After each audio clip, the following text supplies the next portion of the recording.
Cruzando Fronteras contamos hoy con un invitado, un teólogo que se llama Andrés Eduardo García Infante. Él ha escrito este libro, Echad las redes, Teología para principiantes, en la editorial Salterre de la Compañía de Jesús. En este libro encontramos la exposición, la explicación, por así decirlo, de los temas principales de nuestra fe, pero de una manera muy atractiva, con un lenguaje muy actual, también haciendo referencia a películas, a las redes sociales, a los hilos que tiene el propio Andrés en su Twitter, y esto hace de la obra algo muy ágil y al mismo tiempo sin perder rigor, sin perder profundidad. Pues vamos ya a hablar con este joven profesor de religión y de filosofía que reside en Málaga. Pues ya contamos aquí en nuestro programa en Cruzando Fronteras con Andrés Eduardo García Infante, autor de este libro del que tantísimo se habla, tanto en las redes como fuera de ellas, Echad las redes, Teología para principiantes. Andrés, ¿qué tal estás? Muy bien, muy bien. ¿Y tú qué tal? Pues mira, muy bien también. Encantado, bienvenido a nuestro programa a hablar de este tema tan interesante. Y bueno, me ha llamado la atención en la dedicatoria del libro que lo dedicas a tus padres. Y bueno, pues qué dedicatoria tan bonita, ¿no? Sí, bueno, a ellos se los debo todo, ya no solamente la vida, sino por supuesto también mi formación humana y cristiana. Ellos para mí son un referente y muchas veces he dicho que si el amor que Dios me tiene pues es un pálido reflejo, ¿no? Del que tienen mis padres, pues que puedo estar tranquilo. Estoy viendo ahora, Andrés, que tienes el libro, pero en tu libro hay una pequeña diferencia con respecto a esta portada, porque yo el que tengo es la primera edición y tú tienes ahí un circulito rojo, que ¿por qué edición vaya el libro? Por la segunda, por la segunda. Para mí fue una sorpresa porque en noviembre el director de la editorial Loyola se puso en contacto conmigo y me dijo que ya habíamos llegado, ya estaba en el almacén la segunda edición. Claro, para mí es una sorpresa porque yo no soy conocido en el mundo editorial y la primera edición acababa de salir en septiembre. Entonces yo no me esperaba que tan pronto fuéramos a llegar a la segunda. Pues eso es una señal muy buena y además en todo este tiempo de crisis, incluso de crisis editorial que estamos viviendo, lo cual habla muy bien del contenido y del autor también. Andrés, ¿cómo te dio a ti por estudiar teología?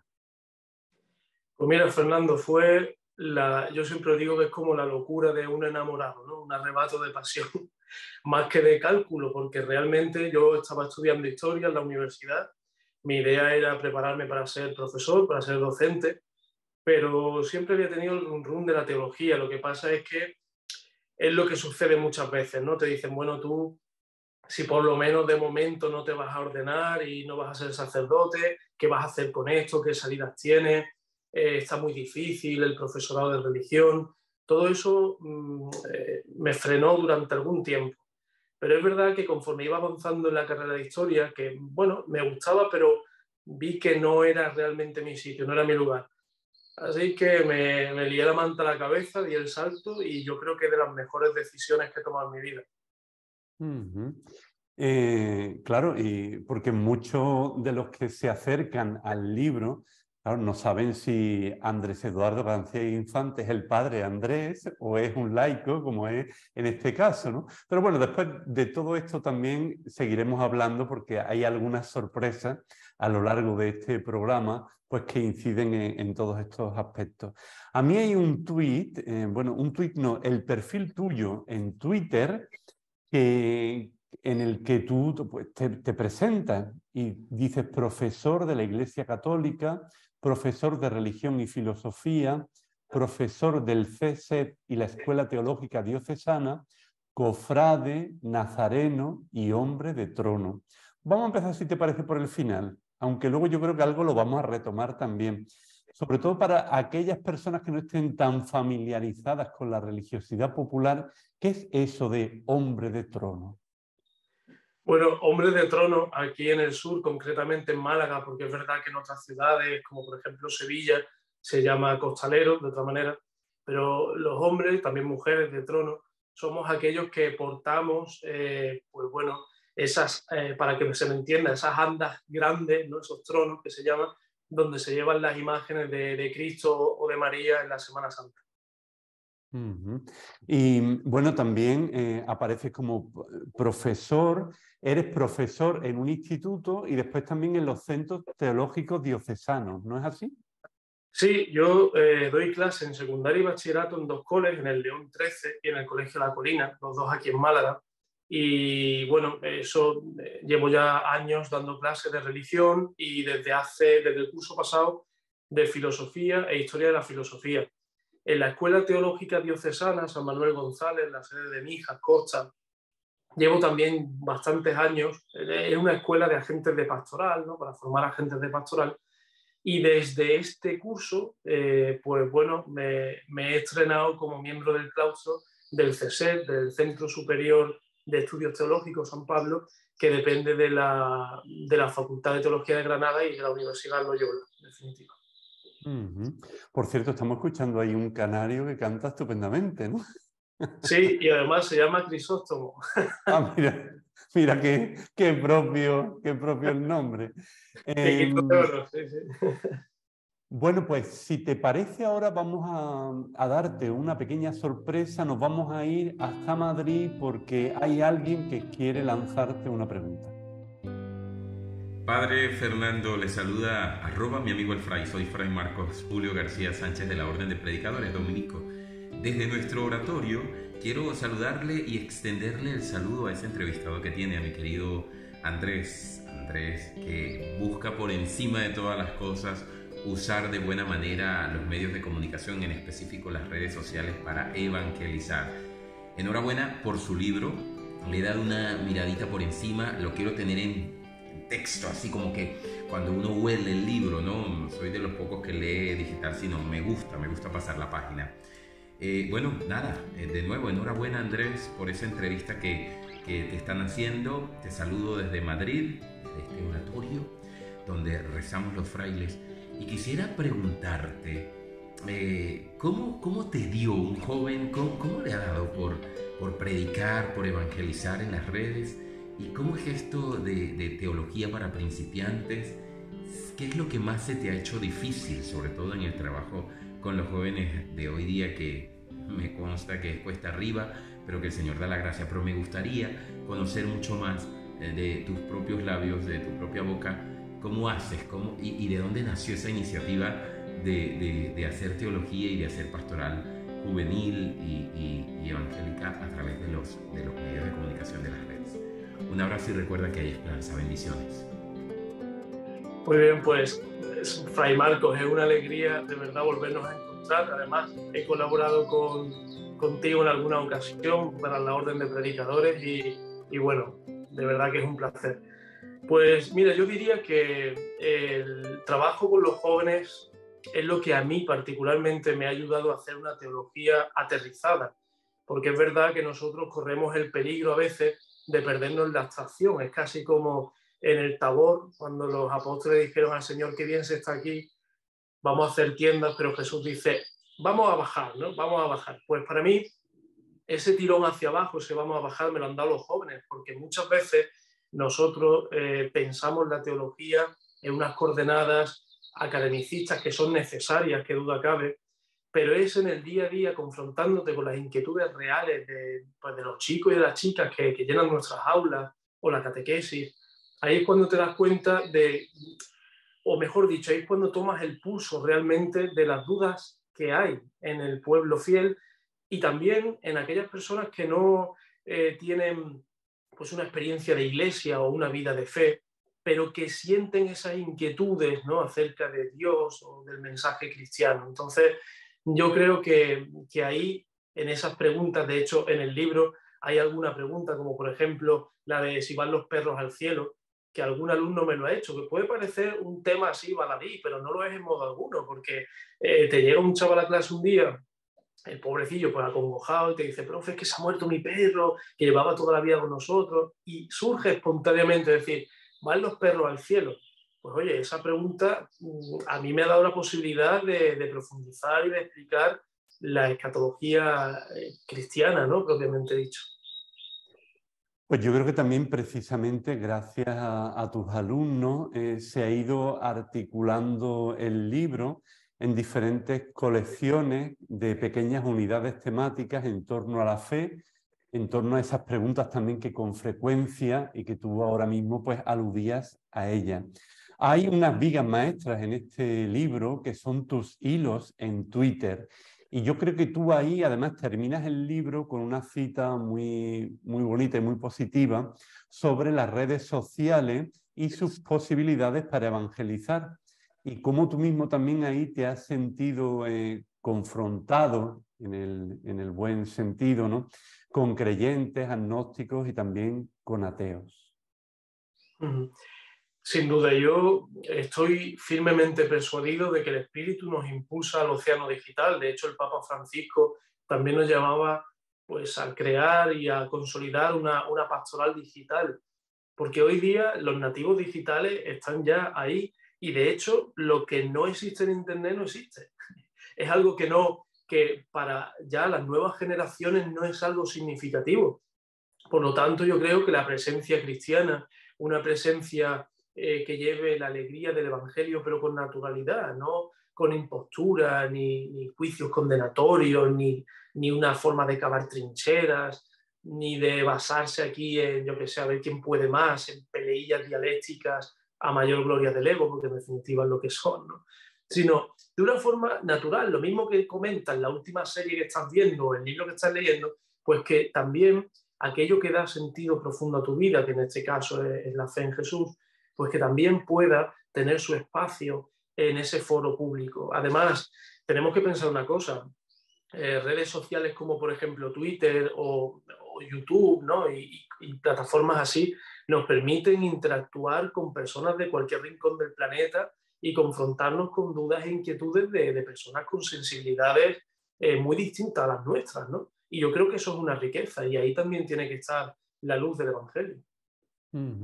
Yo creo que también tu libro, hay en él un gran equilibrio entre las cuestiones más técnicas y podríamos decir incluso más complicadas de la teología, como vamos a ir viendo a lo largo del programa, y al mismo tiempo tiene un espíritu divulgador, que yo creo que es un ejercicio muy interesante, porque no es echarte incienso a tu ego, sino es hacer un servicio con la teología, ¿no? Yo creo que utilizar un lenguaje sencillo y actual, por ejemplo, con los Twitter, pero también con los tweets, pero también con películas, con un lenguaje que cala mucho en la gente de hoy, pues es un gran servicio. Pues muchas gracias, Fernando. Es lo que yo he pretendido y de hecho ahí se nota también la impronta que tiene trabajar con jóvenes, porque tú a los jóvenes no le puedes hablar en términos muy técnicos de teología, porque como es natural se van a perder y no les va a decir nada. Yo de hecho autopubliqué por Amazon hace ya un tiempo una síntesis de mi tesis de especialidad de licencia sobre la resurrección de Cristo, que yo comprendo que eso, para una persona que no está familiarizada con la teología, es un ladrillo, porque era con un nivel de profundidad y con un carácter técnico que, bueno, una tesis requiere, ¿no? Pero yo no quería hacer esto con este libro, sino que yo me quería aproximar a personas que no están acostumbradas a leer teología y que probablemente no vayan a leer teología nunca. Cuando digo teología me refiero a teología académica, ¿no? Entonces, bueno, he intentado mantenerme en equilibrio porque a veces también se corre el peligro de que cuando quieres hacer algo muy divulgativo queda todo tan descafeinado que dices cosas sin decir y se queda todo en lenguaje muy bonito, poético, pero con poco fuste, ¿no? Yo quería mantenerme en equilibrio, no pasar de puntillas por temas complejos, pero a la vez ofrecer una síntesis personal razonable y sobre todo que pueda tocar a la gente con referencias a películas o, yo que sé, o a series o a lugares comunes como Mr. Wonderful, ¿no? Bueno, de hecho, en los tweets, incluso, claro, con las características que tiene el lenguaje propio de Twitter, pero llegas a utilizar un lenguaje actual y al mismo tiempo sin perder la profundidad. Tengo yo por aquí señalado en la página 48 del libro un tweet que es de una hondura muy grande y al mismo tiempo, pues yo creo que puede conectar muy bien. En consecuencia, no es la fría omnipotencia, postura clásica, ni la absoluta vulnerabilidad, teología del proceso, sino la omnipotencia del amor. Así pues, Dios carga sobre sí todo el peso del mundo, esperando pacientemente la colaboración de sus criaturas hasta llevarlo a la consumación del tiempo escatológico. Casi nada lo que hay condensado aquí en 6 líneas. Desde luego, desde luego, sí, es una manera de, bueno, de dar respuesta a dificultades que hay cuando pensamos o reflexionamos acerca de la omnipotencia de Dios. ¿Por qué? Porque tú muchas veces cuando te confrontas con gente que no es de iglesia o que es de iglesia pero de una manera un poco más, ¿no?, superficial, o con jóvenes, enseguida, ¿qué es lo que te suelen decir? Profe o Andrés, ¿no? Depende del contexto. Bueno, y si Dios lo puede todo, ¿por qué no hace esto? O si Dios es todopoderoso, ¿por qué no hace esto otro? Es una especie de volver a ese planteamiento tan agudo de Epicuro sobre Dios y el mal, pero evidentemente con otros ropajes, ¿no? Y entonces, bueno, en esas líneas están condensados, yo creo, lo que considero que es el corazón del sentido de la omnipotencia según lo concibe la teología católica, ¿no? Que no es la fría omnipotencia de un Dios que puede hacerlo absolutamente todo y si no lo hace es porque no quiere, ni tampoco es la vulnerabilidad de un Dios que es que no se puede relacionar con su creación, que está ahí como que no puede tocarla, sino que es la omnipotencia del amor y eso es lo que precisamente se revela en la cruz de Cristo y en su resurrección. Pues vamos a ir, si te parece, ya abordando cada una de las 7 secciones del libro, claro, de una manera rápida, porque no puedes aquí explicar tantísimo misterio que es imposible, pero por lo menos que creemos ganas en poder ir al libro y después también poderlo, pues, comentar en catequesis o en familia o en diferentes ámbitos. La sección primera, el amor mueve el sol y, bueno, y la luna, bueno, lo mueve todo, ¿no? Tú ahí hablas de que el pecado original no es un pecado gastronómico en la página 61. Claro, esto está en un lenguaje actual. Sí, porque me acuerdo que hace ya muchos años, creo que fue en un primero de eso, me parece a mí, hablando precisamente del tema de la creación, del pecado y tal, pues un alumno así muy fino me dijo, profe, pues hay que ver el cabreo que se pilló Dios por un pecado gastronómico. Me hizo mucha gracia. Y dije yo, es verdad. ¿Por qué? Porque todos tenemos en el imaginario colectivo que Dios se cogió un rebote de dimensiones cósmicas porque se le ocurrió a Adán y a Eva comerse una manzana, ¿no? Que de hecho ni siquiera sale la manzana en el relato de la caída, ¿no? Pero eso pues a mí me ayudó, me estimuló para pensar el contenido de la teología católica sobre la caída de nuestros primeros padres con cierta profundidad, pero al mismo tiempo de forma asequible. Y qué mejor manera que empezar pues con la manzana que no existe, ¿no? Y después también en la sección segunda, que iría en torno al misterio de Dios, utilizas también ese mismo lenguaje en una conocida escena de San Agustín, ¿no? Paseando por la playa con San Agustín y cómo es el encuentro con Dios. Sí, además eso me recordó al profesor que tuve de Teología Fundamental, Juan Antonio Paredes, que recuerdo que cuando yo llegué a clase, ¿no?, de teología, una de las primeras clases, pues él nos habló de San Agustín y nos soltó esa frase lapidaria de si lo entiendes, no es Dios, que decía el santo. Claro, eso a mí me impactó porque yo quizá pecaba un poco de exceso de racionalismo en el sentido, en mis primeros años, me refiero, en el sentido de que yo pretendía que la teología me lo iba a aclarar todo y, bueno, pues casi como esas estanterías de Ikea que están muy bien para dividir y organizar las cositas, ¿no? Yo pensaba que a Dios lo iba a organizar yo muy bien. Y claro, eso fue un golpe de realidad. Es decir, efectivamente, nuestro lenguaje es analógico, es limitado.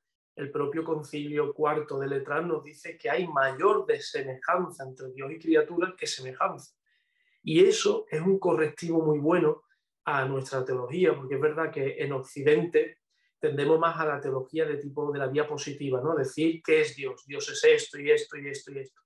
Y en Oriente se estila más la vía negativa, ¿no? Dios no es, no es, no es. Y creo que ambas, en el ejemplo de San Agustín, nos puede ayudar a evitar la tentación de querer enjaular a Dios y de tenerlo todo muy claro. Porque como leí, no recuerdo si era Jaime Tatay, un jesuita que está también por Twitter, que decía, hay gente que lo tiene todo tan claro, que están ciegos de claridad, ¿no? Pues eso es lo que hay que evitar también.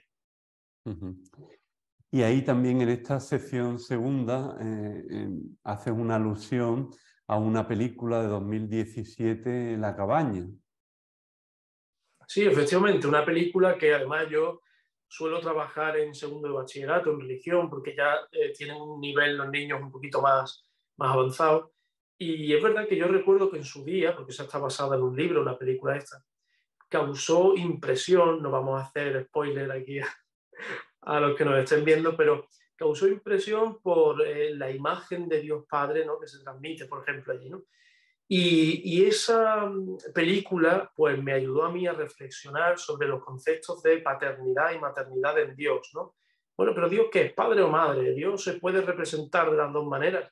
Y yo creo que el trasfondo de la peli es como un encuadre muy bonito para hacer un recorrido por lo que nos dice la Sagrada Escritura y la Iglesia, ¿no? Al respecto. También en esta sección tratas el tema al que aludías antes de Dios y el mal. Y hay, pues, claro, muchas preguntas que te han ido haciendo, ¿no? ¿Cómo mantener la fe si mi sobrina ha muerto a causa de un cáncer? O cualquier persona a la que le pueda suceder esto, ¿no? Entonces son también preguntas así como muy fuertes que te pueden lanzar en cualquier momento, ¿no, Andrés?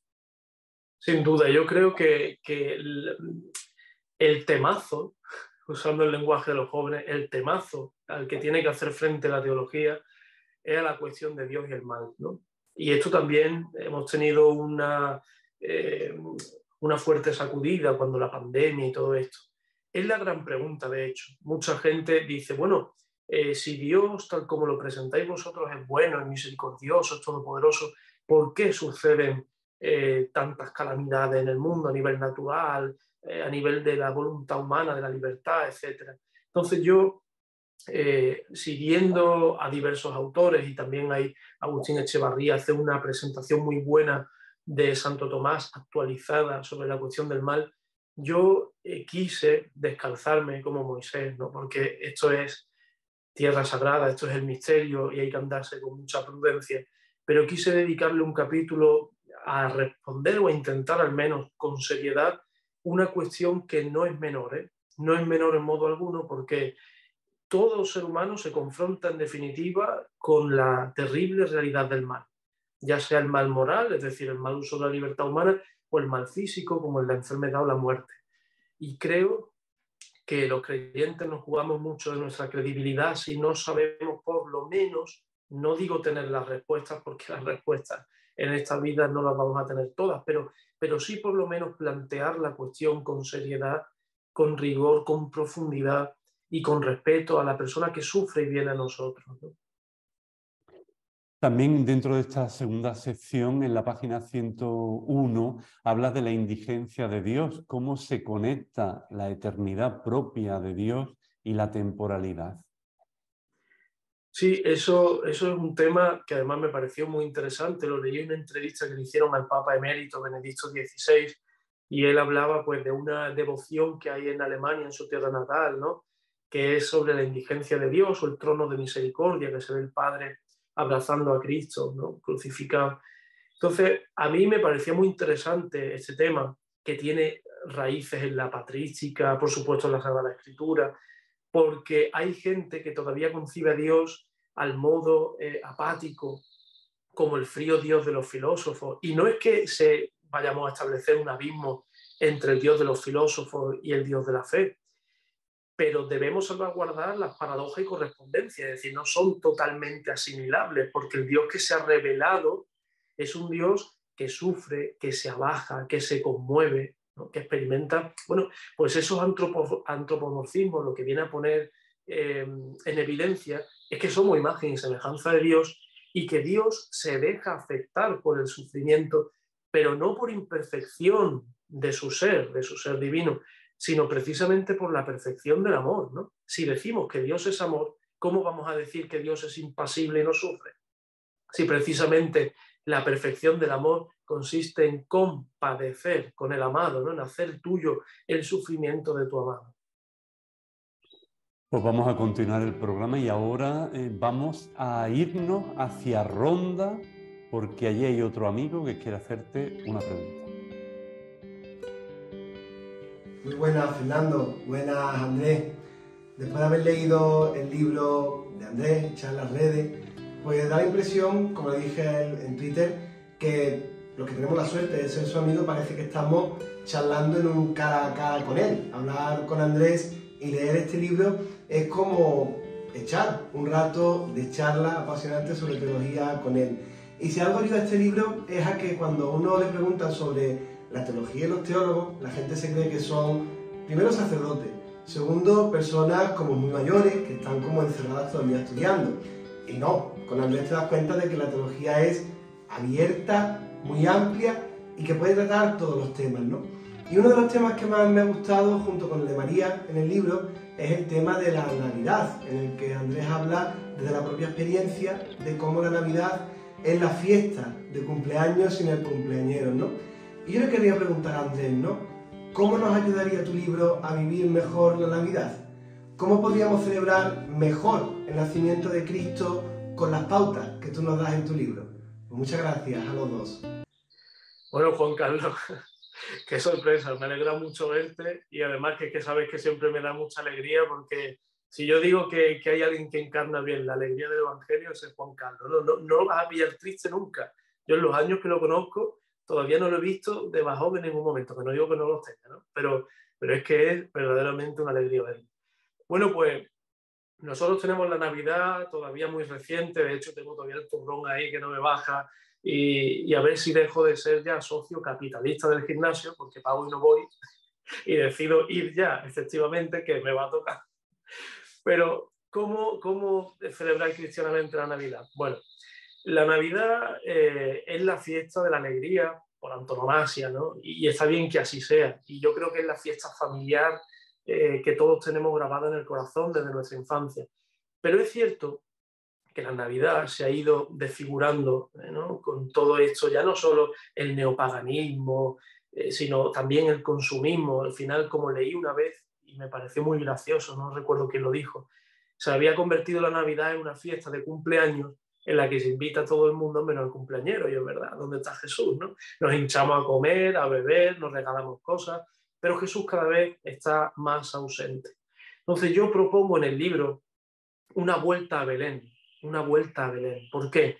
Porque creo que esa espiritualidad betlemita, podríamos decir, es la espiritualidad que redescubre que la ternura está en la entraña del Evangelio, que Dios no viene a imponerse, no viene a avasallar ni a obligarnos a caer de rodillas ante un poder fascinante y terrible, sino que viene en la fragilidad de un niño, una fragilidad que ciertamente ha demostrado ser más sólida que los sillares de Roma. Pero es en esa fragilidad, en esas pequeñas manos que se tienden hacia María, su madre, donde descubrimos que verdaderamente tenemos un Dios que está tan enamorado de la humanidad, tan enamorado de sus criaturas, que se hace uno de nosotros. Y yo creo que tener siempre presente en el corazón esa misericordia de Dios, esa compasión y esa ternura, es también un correctivo muchas veces a esa imagen que nos hacemos de Dios, que realmente la convertimos en un pretexto para atizar al otro, para atizar al que no es de mi cuerda, para atizar al que no es de mi grupo, ¿no? Para el que piensa distinto a mí. Si redescubriéramos esa misericordia, esa paciencia que tiene Dios en la ternura de Belén, quizá nuestra espiritualidad fuera otra. Pues agradecemos mucho a Juan Carlos su presencia aquí en el programa. Y vamos a seguir con la sección tercera, que es la de Jesús, el rostro de Dios. Y claro, tú ahí también te haces una serie de reflexiones en torno a si se puede ser una persona formada y aceptar sin ningún complejo pues la real existencia de los milagros, ¿no? Y después al final de todas las reflexiones dices, con todo, no perdamos de vista el más grande de todos los milagros, que es el de la propia existencia, el de la propia vida. Sí, así es. Yo creo que una de las cosas que debemos tener claro, y además así ese es el consenso general de los estudiosos al respecto, es que si eliminamos los milagros, eliminamos al Jesús histórico, porque no hay fuentes de acceso al Jesús histórico sin un núcleo sustancialmente histórico de los milagros de Jesús. Entonces, yo en ese capítulo he pretendido no hacer un estudio sistemático de todos los conceptos y tipos de milagros que aparecen en los evangelios, sino de un paso previo y que considero fundamental, que es teológicamente en diálogo con la ciencia, con lo que sabemos de la ciencia actualmente, ¿tiene sentido hablar de milagros, no solo los que hizo Jesús, sino de los que todavía hoy siguen aconteciendo? Y yo creo que la respuesta es sí. De lo contrario, sería como hacer trampa jugando al solitario, ¿no? Y decirle a Dios lo que puede o no puede hacer. Pero eso realmente es constreñirlo a unos límites arbitrarios que establecemos nosotros. Pero en modo alguno eso se sostiene ni con la revelación, ni siquiera con con una visión razonada de lo que la propia ciencia y la teología nos afirma del concepto de milagro. Así que sin duda, un Jesús sin milagros no es el Jesús histórico. Y después también me ha llamado la atención todo lo que hablas en torno a la veneración de la cruz, no en cuanto a un instrumento de tortura, porque no es el sufrimiento lo que redime, lo que nos salva, sino que realmente lo que nos salva, lo que nos redime es el amor. Eso es. No sé si recuerdas, Fernando, si tú lo llegaste a ver, pero se hizo viral en Twitter y en otras redes sociales un vídeo de unas niñas, ¿no?, que hablaban de una catedral, creo que era, pues en términos casi como del pasaje del terror. Y entonces yo lo que vengo a decir es que las resistencias que puede encontrar nuestra sociedad hedonista, con ese culto idolátrico al cuerpo, que por supuesto el cuerpo hay que cuidarlo, es creación de Dios, eso también lo trato ahí, pero ese culto idolátrico, pues esas resistencias a Cristo llagado ya se encontraban en la antigüedad. Recordemos el grafito del Hexámenos, ¿no?, que se ve a Jesús pues con cabeza de burro, y esa es una de las primeras representaciones pictóricas que hay de la crucifixión. Entonces yo creo que es fundamental que despejemos esas dudas, que desbrocemos un poco las malezas en las que se ha internado el pensamiento moderno sobre esto, porque los cristianos no nos recreamos en el sufrimiento, aunque haya quien lo haga, porque hay desviaciones a ese respecto, ¿no? Y no veneramos la cruz en cuanto que instrumento de tortura, sino en cuanto que es la revelación suprema de un amor que es más fuerte que el mal, que el pecado y que la muerte. Entonces, nosotros veneramos ese amor que se ha revelado, que ha abrazado y asumido el sufrimiento. Porque, Fernando, al final, el que quiera huir de la cruz en esta vida se va a encontrar con una todavía más grande, que es el sufrimiento sin sentido. Porque sufrir vamos a sufrir. Estar vivo ya conlleva una carga de sufrimiento. ¿Qué es lo que hace la fe cristiana? Iluminar con la presencia de Jesús, dar sentido e integrar el sufrimiento para darnos no un optimismo iluso, sino esperanza, que es lo propio del cristiano, es la esperanza. Bueno, también en esta sección tercera desarrolla uno de los temas nucleares de nuestra fe, como es la resurrección, a la que has hecho ya alusión también en nuestra conversación, pero yo creo que este asunto tan importante, pues si te parece podríamos tratarlo más adelante con motivo de la Pascua, pues retornar al libro y también pues dar sentido a esos días de la Pascua que viviremos dentro de unos meses. Así que ya te invito a otro encuentro aquí en Cruzando Fronteras, Andrés. Pues yo encantado, vamos, un honor.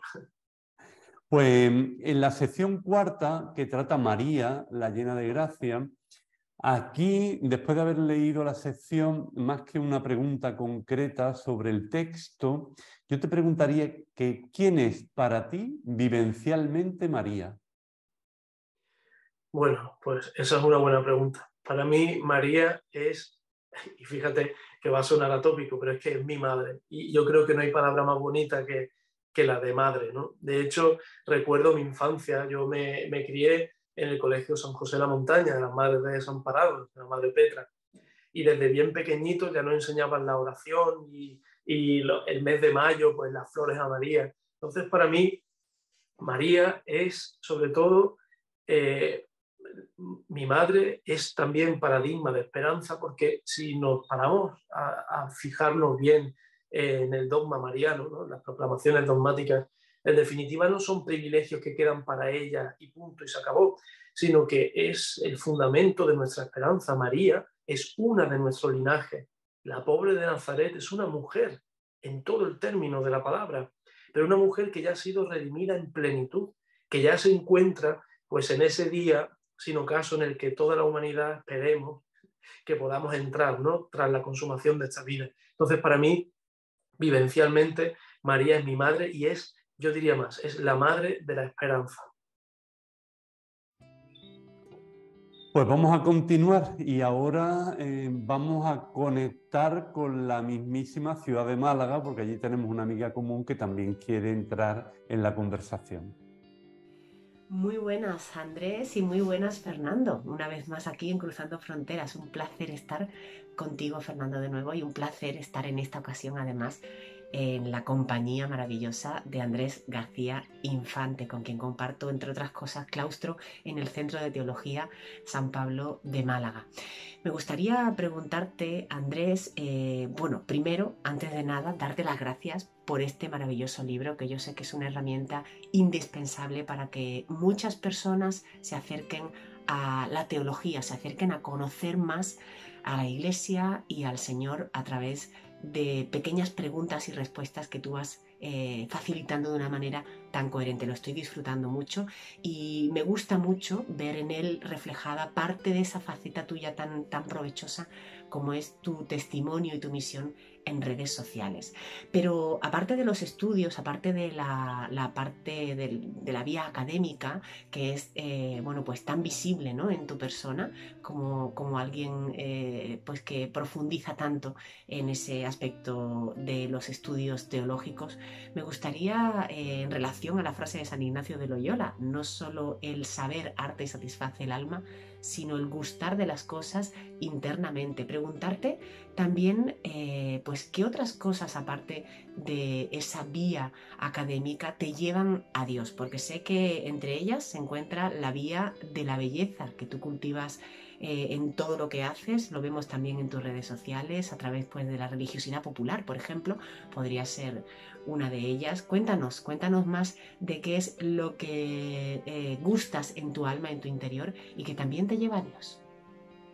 Bueno, Ana, muchísimas gracias por aparecer en el programa. La verdad es que para mí es un honor y un privilegio compartir claustro con alguien como ella, que es una profesional y una persona maravillosa.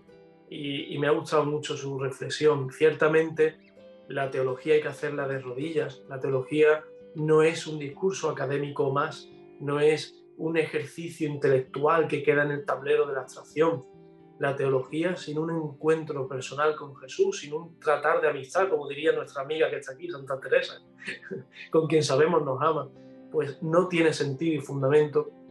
Para mí, en definitiva, es como también dicen los dominicos, contemplar y dar lo contemplado. Sin un paso previo de contemplación, de trato de encuentro con el Señor, de trato en la oración, mi labor teológica no tendría sentido. Entonces, para mí, la oración es fundamental. Como bien ha dicho también Ana, la religiosidad popular, los que me conocen, pues yo la mayor parte de mis labores pastorales las desempeño en el ámbito de las hermandades y cofradías, porque además de que creo que son un muro de contención contra el laicismo galopante que nos está llevando por delante, pues son una escuela de santidad y sobre todo es una escuela del corazón, porque no es tanto una fe que reflexiona sobre sí misma, aunque también hay un aspecto formativo ahí, sino que es la dimensión afectiva de la fe, que también es muy importante. Entonces, para mí, poder vivir la fe en comunidad con mis hermanas y hermanos en las cofradías, pues sentir esos vínculos que me unen también a unas imágenes devocionales, pues bueno, se puede decir que calientan mi corazón y que me ayudan en mi labor como docente. Pues agradecemos mucho a Ana su presencia aquí entre nosotros. Y vamos a continuar con la sección quinta sobre la muerte y el más allá, que esta también tiene tela marinera. Y tú citas en la página 175 un tuit que dice: ¿tiene algo que ver la película Interestelar de Christopher Nolan con el artículo del credo que afirma que Cristo descendió a los infiernos? Sí, es que esa es una de mis películas favoritas. Interestelar yo creo que es, además de que, bueno, la fotografía, la banda sonora es envolvente y los que la hemos podido ver en el cine, casi que estás viajando en el espacio por ahí, ¿no? Plantea cuestiones trascendentes que a todo ser humano nos tocan. Mira, Fernando, yo muchas veces le digo a mis alumnos cuando estamos en el cole que las preguntas que tratamos en Reli y también en filosofía, por supuesto, no caducan nunca. Porque, por ejemplo, yo era malísimo con las matemáticas, o sea, para mí eran un calvario. Yo cuando llegué a cuarto de eso, inmediatamente me lancé al bachillerato de humanidades y digo yo, mira, da igual, dame griego, latín, arameo antiguo, lo que tú quieras, pero que no haya números. Entonces, a partir de ahí, dejé de estudiar las matemáticas, ¿no? Pero, sin embargo, las grandes preguntas por el sentido de la vida, de la existencia, por la muerte y el más allá, eso no caduca nunca y todos nos vamos a confrontar con ellas, bien por la muerte de un ser querido o bien por la inminencia, ¿no?, de la nuestra propia en el momento en el que nos toque. Entonces, bueno, yo quise conectarla con esa magnífica película Interestelar, que no voy a hacer, no voy a destripar mucho ahí, para, bueno, momento para cumbrar, el que quiera, ahí tiene el libro. Pero sí que yo quise poner, fíjate qué comparación, la muerte con un episodio de mi propia infancia, que fue cuando mi padre me enseñó a nadar en la piscina de mi tía, que yo cuando vuelvo a casa de mi tía de adulto, la veo y me doy cuenta que una piscina pues, normalita, pero yo de pequeño para mí eso era como el Atlántico Norte, una cosa enorme, ¿no? Pues claro, cuando me quitaban el flotador, ¿qué te sientes sin saber nadar siendo un niño? Vulnerable, ¿no? Ante esa masa de agua que dices, amenazante, me va a tragar. Tú te aferras a la escalerilla con miedo porque dices, me ahogo, si no. Entonces, mi padre extendía las manos y se iba alejando cada vez un poquito más y repetíamos el proceso. Me sentaba en la escalerilla, yo iba hacia él, me volvía a sentar, él se iba alejando, hasta que ya me veía muy confiado y se iba moviendo, ¿no? Entonces, ¿por qué yo me desprendía de la escalerilla? ¿Porque yo era muy valiente? No, porque confiaba ciegamente en mi padre. Pues yo creo que por ahí va también el sentido cristiano de cómo afrontar la muerte. Los cristianos no somos superhombres ni supermujeres que nos da igual todo, que decimos, no, vamos a la muerte como los legionarios, a pecho descubierto. No, tenemos nuestras fragilidades, nuestros miedos, ¿no? Pero lo que puede es la confianza de saber que no saltamos a un abismo, sino que saltamos a los brazos de nuestro Padre.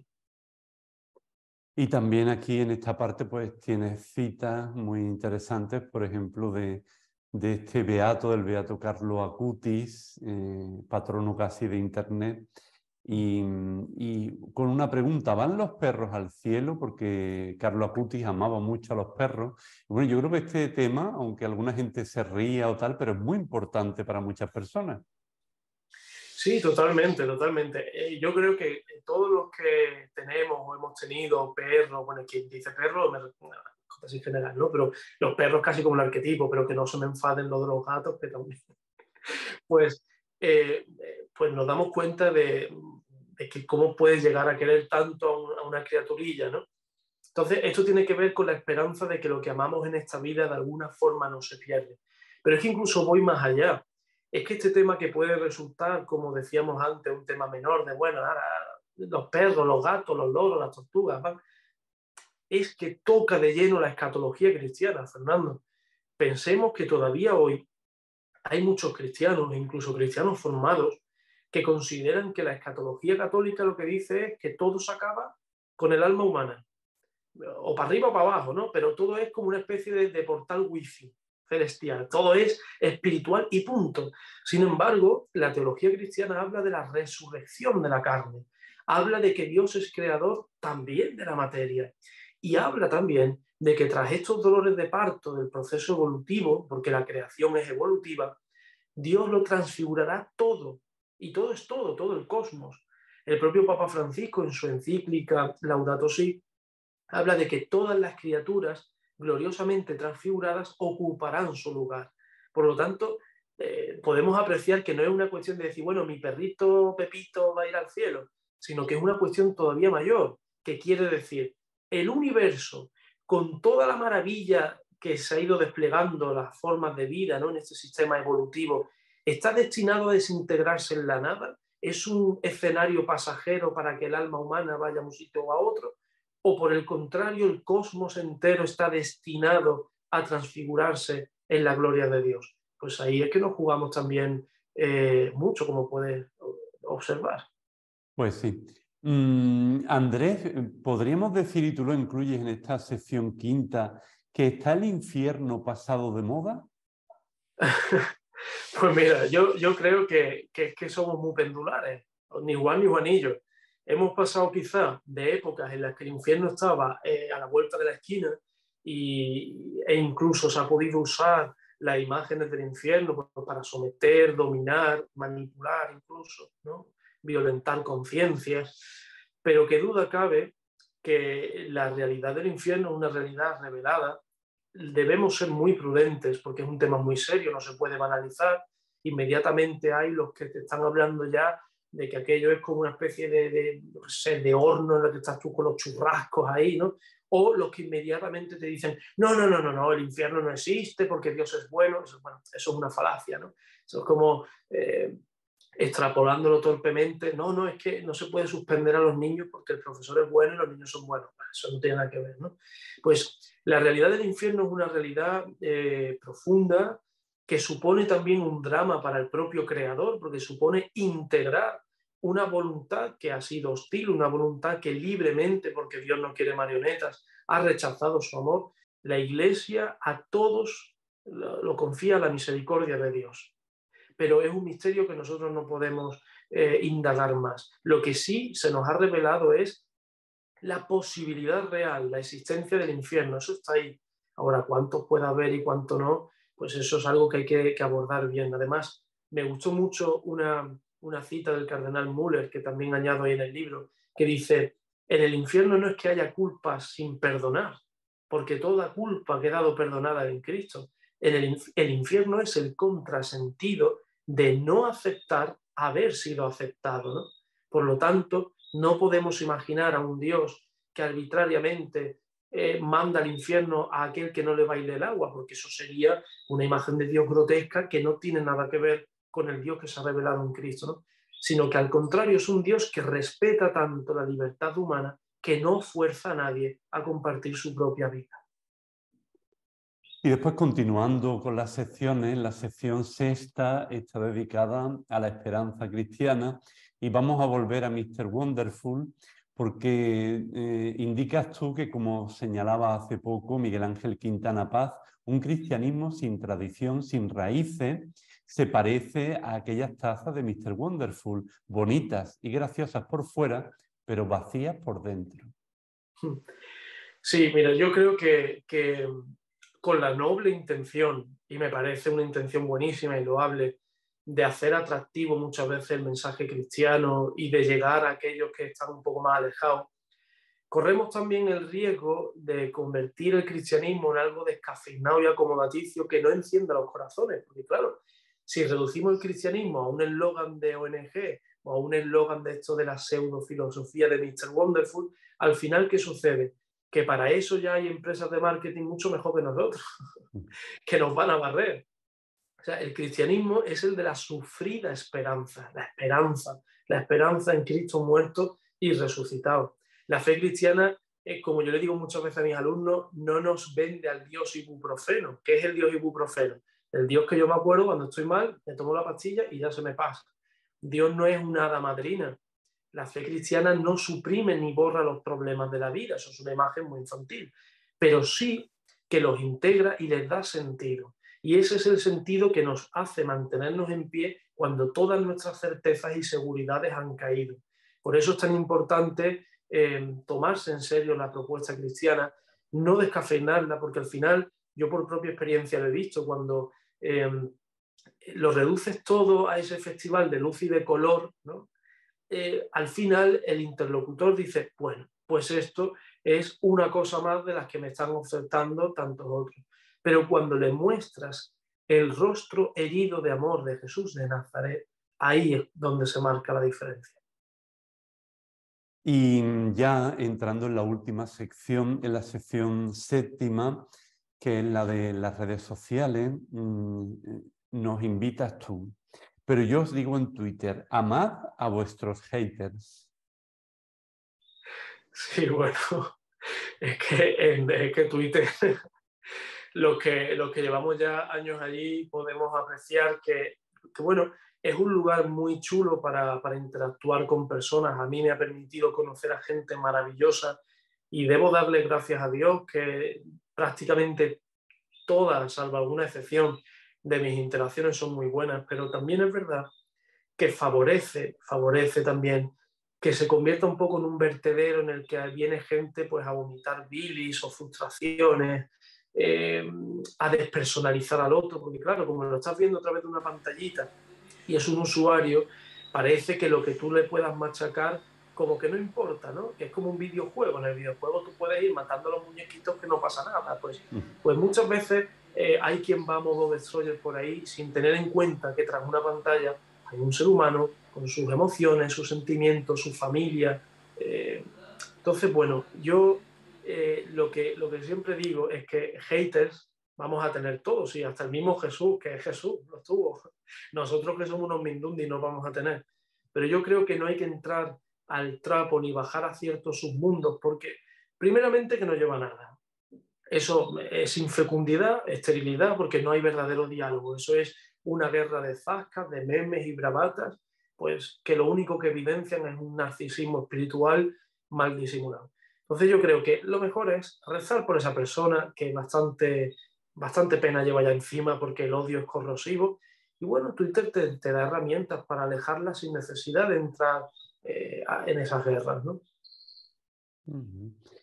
Bueno, a mí también me gustaría señalar de este libro su final, que es toda la bibliografía que contiene, pues que puede ayudar también a aquellos que quieran iniciarse en la teología o en estas cuestiones de fe, pues es también un material muy, muy interesante.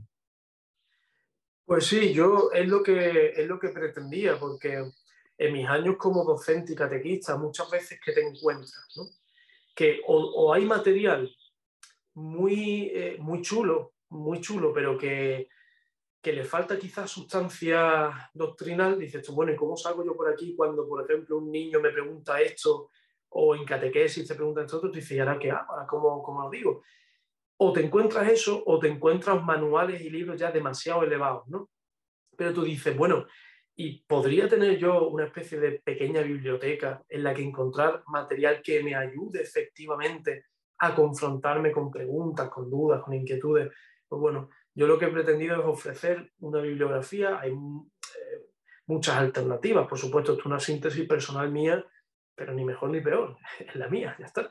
Pero que a mí personalmente sí que me ha ayudado, y son libros los que he encontrado, bueno, material para poder aterrizarlo, que es lo importante. Los que nos confrontamos en la pastoral con gente de todo tipo y condición, al final lo que tienes que hacer es un ejercicio de traducción muchas veces, ¿no? Pues yo creo que estos libros ayudan. Andrés, para ir terminando la entrevista, antes hacías alusión al cuadro que tienes justamente detrás de Teresa de Jesús. Bueno, tendrás ese cuadro en tu casa por algún motivo. Sí, para mí Santa Teresa, bueno, es mi santa favorita. Me parece una mujer fascinante. Yo no sé, me he leído el libro de la vida no sé cuántas veces ya, pero te paras a ver, y Teresa, pese al tópico, ¿no?, con lo que muchas veces lo hemos ido recubriendo, que la pobre está siempre con los ojos vueltos y parece que está desconectada de la realidad. Teresa era una mujer fuerte, una amiga fuerte de Dios, ¿no?, que tenía los pies bien asentados en el suelo, aunque a veces levitara, pero tenía los pies en el suelo y el corazón y la mirada ciertamente en el cielo. Adentrarse en el itinerario espiritual de Teresa es casi como asomarse a la hondura de la relación de amor entre Dios y la humanidad, porque ella, si hay algo que la pueda definir bien, es la de una mujer enamorada, enamorada de Jesús.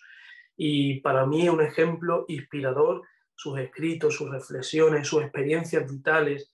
No rehuyó las dificultades, incluso en el propio seno de la Iglesia fue incomprendida. Hoy día todo el mundo tiembla de devoción cuando se habla de Santa Teresa, pero pocos se acuerdan de que fue perseguida por prelados de su propia orden. La Inquisición también le echó el guante al libro de la vida, iba detrás de ella. Recibió muchos sinsabores, malas noticias, maltratos y desprecios, y aún así, fíjate qué bonito, Fernando, que sus últimas palabras en su lecho de muerte fue: en fin, Señor, muero hija de la Iglesia, ¿no? Pues qué bonito, ojalá una fe así, y ojalá también un amor a la Iglesia así. Pues sí, muy, muy actual ese amor a la Iglesia de la Santa. Andrés, recomendamos a todos los seguidores del programa este libro, Echad las redes, Teología para principiantes, que pueden ser principiantes muy jóvenes o principiantes bastante mayorcitos ya, pero que es una puerta muy accesible para ahondar en los principales interrogantes y contenidos de nuestra fe. Andrés, como decíamos antes, te emplazamos a ese programa de Pascua para ahondar en la resurrección con ese lenguaje actual pues, que tú usas y por otro lado tan andaluz, con tantas metáforas andaluzas. Y seguramente que Crisóstomo en ese tiempo, que será mucho mejor tiempo, pues cantará todavía más la resurrección del Señor. Así que nada, nos vemos dentro de una semana. Muchas gracias, Fernando. Un saludo a todos.